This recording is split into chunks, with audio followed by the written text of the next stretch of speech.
Hola a todos, es un placer para mí estar aquí con todos ustedes. Me presento, mi nombre es Francelis Aliendres y para esta ocasión exploraremos un tema fundamental en el ámbito de la investigación a través de una cápsula informativa titulada Los paradigmas y métodos de investigación. Dicho esto, antes de comenzar y también un poco para guiar nuestra conversación, vamos a hacer un breve detenimiento para contextualizarnos en la forma estructural en la que está conformada la presentación, la cual va de la siguiente manera. Como primer punto, definiremos el significado de un paradigma en el contexto de la investigación y su tipología, además de los nuevos enfoques que han surgido dentro y a partir de ellos. Luego, exploraremos la definición de una metodología de investigación en conjunto con sus principales características, tipología y una comparación entre ellas, para finalmente discutir algunas de las principales crisis dentro de la ciencia de la información y la inteligencia artificial como un medio principal para su resolución. Ahora bien, una vez familiarizados con la estructura temática de la presentación, comencemos con una pregunta fundamental. ¿Qué es un paradigma? En palabras de Thomas Kuhn, un paradigma es un conjunto de suposiciones que mantienen interrelación respecto a la interpretación del mundo. Además, el paradigma sirve como una guía base para los profesionales dentro de su disciplina, ya que indica las diferentes problemáticas que se deben tratar y busca un marco referencial en el cual se aclaren las interrogantes mediante una epistemología adecuada. Dicho esto, es propio decir que no existe un único tipo de paradigma. Al contrario, existen tres tipos principales, siendo el primero de ellos el paradigma constructivista o también conocido como interpretativo, el cual responde a tres preguntas claves dentro del ámbito investigativo, siendo el primero de ellos la pregunta ontológica. Dentro del constructivismo, a diferencia de otros paradigmas, este no busca controlar o predecir una realidad única y externa. En cambio, su objetivo es reconstruir la realidad tal como existe en la mente de quienes lo construyen. Esto implica que no hay una única realidad, sino múltiples realidades que coexisten, producto, claro está, de las interpretaciones individuales. Consiguientemente a ello tenemos la pregunta epistemológica, es decir, la relación entre el investigador y lo conocido. Aquí la relación es subjetivista y de interacción, pues el investigador no es un observador distante y objetivo, al contrario, interactúa activamente con los participantes y su contexto, siendo los hallazgos verdades universales producto de esta construcción conjunta entre el investigador y el investigado. Finalmente, la pregunta de nuestro interés, la metodológica. ¿Cómo se investiga dentro del paradigma constructivista? El constructivismo busca comprender profundamente los fenómenos a través de las perspectivas de los participantes, haciendo uso de múltiples métodos que permiten la interpretación hermenéutica y el contraste dialéctico para llegar a un consenso o a una comprensión compartida, que no busca ser generalizable universalmente, sino contextual. Ahora bien, tal y como se mencionó al principio de esta presentación, dentro de estos paradigmas han surgido diferentes enfoques, cada una con sus propios matices, y el constructivismo no es la excepción. Tal y como se puede apreciar, dentro del constructivismo se han desarrollado 4 tipos de enfoques contemporáneos, entre los cuales se puede mencionar el constructivismo cognitivo, en donde los individuos integran nueva información conectándola con sus conocimientos previos a fin de adaptar y modificar su comprensión del mundo, el constructivismo social, en donde el conocimiento se construye a través de la interacción con otros, el constructivismo radical, el cual postula que el conocimiento es inventado, mas no descubierto. Es decir, lo que construimos no revela una verdad objetiva o real, sino que nos proporciona interpretaciones que nos permiten operar de manera eficaz en nuestro entorno. Y finalmente el constructivismo sociocrítico, en el cual se propone un modelo de descubrimiento del aprendizaje, donde el maestro juega un rol activo como guía para que los estudiantes descubran y construyan su comprensión, siempre considerando las implicaciones sociales de estos. Pasemos ahora al paradigma positivista, el cual es descrito en términos generales como un paradigma de carácter cuantitativo, empírico-analítico, racionalista y científico-tecnológico. Pero, al igual que el constructivismo, responde a las siguientes preguntas. A nivel ontológico, podemos decir que para el positivismo la realidad es absoluta y totalmente aprehensible por el ser humano. siendo regida por leyes y mecanismos naturales que pueden ser descubiertos. Por otra parte, a nivel epistemológico, la relación entre el investigador y aquello que es investigado es de carácter dualista y objetivo, ya que tanto el investigador como el objeto de estudio son completamente independientes. Finalmente, a nivel metodológico, las respuestas a las preguntas de investigación son válidas siempre y cuando puedan ser medidas. Esto debido a que se privilegian los métodos experimentales, donde las variables independientes se manipulan intencionalmente para observar sus efectos en las variables dependientes. Por otra parte, al igual que cualquier otro paradigma, el positivismo a lo largo de su evolución histórica también ha dado lugar a nuevos enfoques contemporáneos, entre los cuales destacan el neopositivismo o positivismo lógico. Surgido dentro del Círculo de Viena en 1925, establece como idea central que la ciencia es la única forma verdadera de conocimiento, dado que todo lo que puede ser conocido debe serlo a través del método científico, pues su validez depende de la verificación lógica y experimental. También tenemos el realismo crítico, cuya filosofía postula que, si bien existe una realidad objetiva, nuestro conocimiento de ella es imperfecto y socialmente construido. Y finalmente el pospositivismo, que es considerada la versión más modificada del positivismo, pero con una diferencia clave que lo distingue, y es que aunque la realidad existe, no puede ser completamente aprendida, pues la imperfección de los mecanismos intelectuales y perceptivos del ser humano nos limita a dominar todas las variables de un fenómeno. Finalmente, para concluir este apartado sobre los tipos de paradigmas, vamos a hablar a continuación sobre el paradigma sociocrítico, el cual es considerado un enfoque que surge como alternativa a las dos anteriores a fin de trascender sus limitaciones, siendo caracterizada por introducir explícitamente la ideología y la autorreflexión crítica como parte de los procesos de conocimiento, y cuyos principios fundamentales incluyen el conocimiento y la comprensión de la realidad como praxis, la unificación entre la teoría y la práctica, y la implicación del investigador a partir de la autorreflexión, en donde el investigador es consciente de su posición y sesgo y lo utiliza como mecanismo para enriquecer el proceso. Dicho esto, entre los enfoques contemporáneos que podemos ubicar dentro de este paradigma destacan únicamente los dos siguientes. El primero de ellos es la pedagogía crítica, propuesta por Paulo Freire, en el que se sostiene que la enseñanza no es un ámbito neutral, y muy por el contrario debe invitar al estudiante a poseer un pensamiento crítico. Y finalmente la etnografía crítica, la cual en sí misma no es considerada una teoría, sino una perspectiva de investigación cualitativa, cuyo propósito es la emancipación de miembros culturales de ideologías que no les benefician. Retomando nuestra discusión anterior, vamos a enfocarnos a continuación en la siguiente interrogante. ¿Qué es un enfoque metodológico de la investigación? La metodología de la investigación se puede definir a partir del cómo y el porqué detrás de cualquier estudio,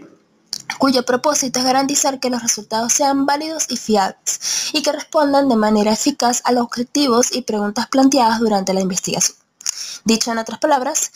se puede considerar a la metodología de la investigación no solo como una lista de pasos de una investigación, sino más bien como un sistema bien estructurado que contiene los procedimientos y técnicas específicos que se aplicarán durante esta, dándole, como dije anteriormente, una estructura lógica que asegura la solidez de las conclusiones sobre el problema abordado. No obstante, cabe destacar que para que una metodología de investigación sea completamente efectiva, esta debe poseer ciertas características claves,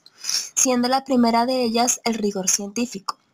el cual debe basarse en principios científicos como la observación sistemática y la formulación de hipótesis, seguidamente de la claridad y la precisión, en donde la redacción sea tan clara que cualquier otro investigador tenga la oportunidad de replicar dicho estudio. La flexibilidad, en donde la organización de la investigación, aunque estructurada, debe adaptarse a las posibles particularidades que pueda presentar el objeto de estudio.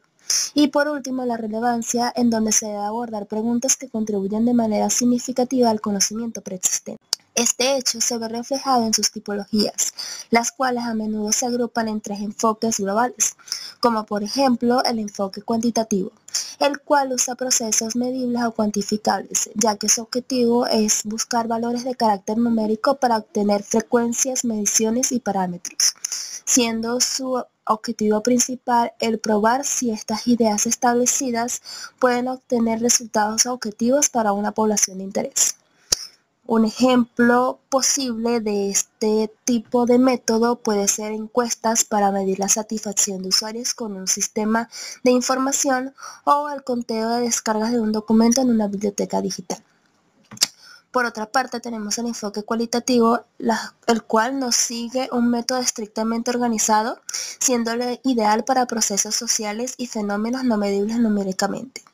Ejemplo, entrevistas a usuarios para obtener sus frustraciones al buscar información o análisis de áreas de campo sobre cómo una comunidad usa las redes sociales. Y por último, el enfoque mixto, el cual es una integración entre el enfoque cualitativo y el enfoque cuantitativo, otorgando una visión más amplia y profunda del fenómeno al combinar ambos, en donde lo cuantitativo aporta números y variables, mientras que lo cualitativo ofrece elementos visuales, textos y símbolos. Ahora bien, a modo de consolidar nuestra comprensión sobre los tipos de métodos de investigación, a continuación les presentaré un cuadro comparativo sobre los métodos cuantitativo, cualitativo y mixto, el cual nos ayudará a tener una mayor comprensión y visualización sobre las diferencias claves en dimensiones cruciales que estos poseen, siendo el primero de ellos el método cuantitativo, cuya dimensión se rige por una lógica deductiva. La relación entre el sujeto y el objeto es una separación objetiva, en donde el investigador se mantiene distante del objeto de estudio para evitar sesgos, utilizando mediciones numéricas estandarizadas para obtener respuestas de ellos. Y su diseño y técnica es un diseño predeterminado y estructurado que hace uso de instrumentos estandarizados y validados para una colección de datos uniformes. Entre sus ventajas, este tipo de método permite la replicabilidad de sus hallazgos para investigaciones futuras. Es de carácter fiable y facilita el análisis de grandes volúmenes de datos para detectar relaciones causales. Sin embargo, sus ventajas nos presentan que puede tener limitaciones en la comprensión de la complejidad y el contexto, con riesgo de sesgo si no se maneja de manera adecuada. Dicho esto, su aplicación en las ciencias de la información, el método científico es ideal para analizar el uso de recursos y servicios, como por ejemplo la frecuencia del uso de base de datos, estudiar el comportamiento del usuario, ejemplo, los patrones de búsqueda que pueden tener los tipos de usuarios en una biblioteca o centro de información, y la optimización de sistemas de información. En contraste, el método cualitativo, como podemos ver, presenta dimensiones que operan con una lógica inductiva. La relación entre el sujeto y el objeto es una interacción de carácter dinámico y dialógico, en donde el investigador es parte activa del proceso, influyendo y siendo influenciado por el fenómeno de estudio. Su diseño y técnicas es abierto y flexible, es decir, se construye y adapta durante el estudio, dado que el investigador, al ser el principal instrumento de recolección, va redefiniendo las técnicas a medida que avanza en su investigación. Entre sus ventajas podemos apreciar que este tipo de método ofrece una rica contextualización, una gran flexibilidad y datos detallados que capturan la profundidad de los fenómenos. Sin embargo, sus desventajas, como podemos ver, al ser un método de carácter subjetivo, puede tener dificultades en la generalización, habiendo una mayor posibilidad de sesgos que requiere una gran inversión de recursos y tiempo. Por otra parte, su aplicación dentro de las ciencias de la información es excelente, porque nos permite analizar comportamientos informacionales, como el porqué del uso de las ciencias de la información, y también nos permite estudiar fenómenos complejos que no son cuantificables fácilmente, como lo son temas como la desinformación o la ética dentro de la información a raíz del surgimiento de la inteligencia artificial. Finalmente, para concluir este apartado tenemos el método mixto, el cual, como se dijo en un inicio, es una integración entre los enfoques cuantitativos y cualitativos. Sus dimensiones claves son la triangulación y la complementariedad.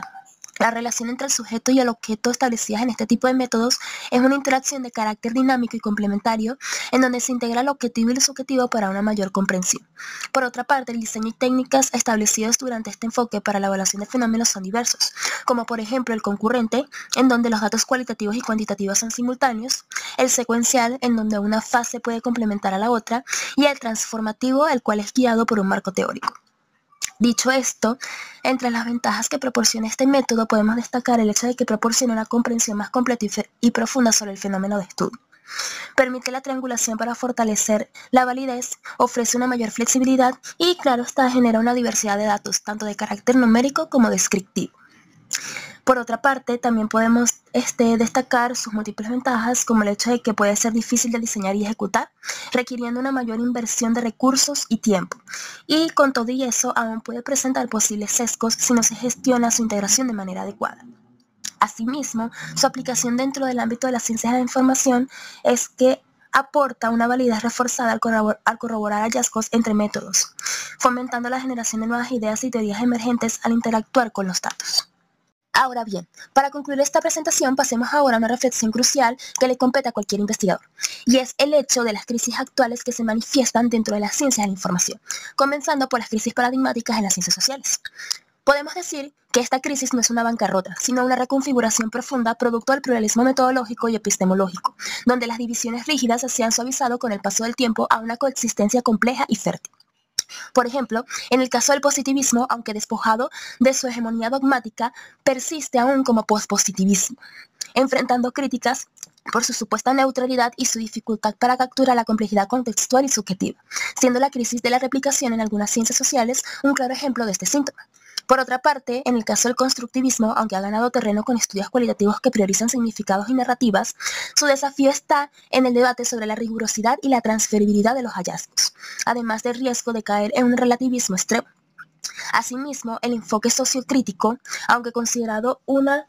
de los enfoques más versátiles creados hasta la actualidad, lo cual se ve reflejado en la investigación-acción participativa, enfrenta la tensión de traducir el análisis crítico en acciones efectivas sin caer en la mera ideología. Siendo lo anterior, pasemos ahora a la segunda crisis que le compete a un investigador, y es la crisis del pensamiento transdisciplinar. Esta crisis puede ser descrita como una tensión entre la necesidad urgente de abordar problemas complejos de forma holística y la persistencia de enfoques disciplinares fragmentados. Pese a que las ciencias de la información son por naturaleza un campo de encuentro abarcando desde la bibliotecología hasta la inteligencia artificial, la transdisciplinariedad se reduce a menudo a una interdisciplinaridad superficial. Es decir, no posee una síntesis epistemológica profunda que genere nuevas categorías o principios, siendo un claro ejemplo de ello las barreras actuales que persisten, como por ejemplo las estructuras académicas conservadoras, la fragmentación en la comprensión, en donde fenómenos complejos como la desinformación o la ética en la inteligencia artificial requieren una visión sistemática que integre dimensiones tecnológicas, sociales, cognitivas y políticas, pero en lugar de ello crean un lenguaje común. No obstante, no todo está perdido, pues ante esta problemática se puede considerar a la inteligencia artificial un puente fiable para trascender dicha fragmentación, dadas sus múltiples habilidades, como por ejemplo la integración de saberes, en donde al procesar y analizar vastos volúmenes de datos de diversas disciplinas, se pueden identificar patrones y conexiones ocultas, ayudando a construir lenguajes comunes que faciliten el diálogo y la síntesis entre campos dispares en las ciencias de la información. Facilitar la colaboración genuina, en donde se pueden crear herramientas de visualización y sistemas de apoyo a la decisión que permitan a los profesionales de diferentes especialidades comprender y trabajar sobre un problema compartido desde múltiples perspectivas, sin necesidad de dominar todas las disciplinas de manera individual. Generar conocimiento radicalmente nuevo, en donde al limitar y potenciar el razonamiento humano, la inteligencia artificial puede proponer soluciones innovadoras a problemas complejos de información que actualmente están estancados a nivel disciplinar. Dicho esto, eso es todo por hoy. Gracias por su atención.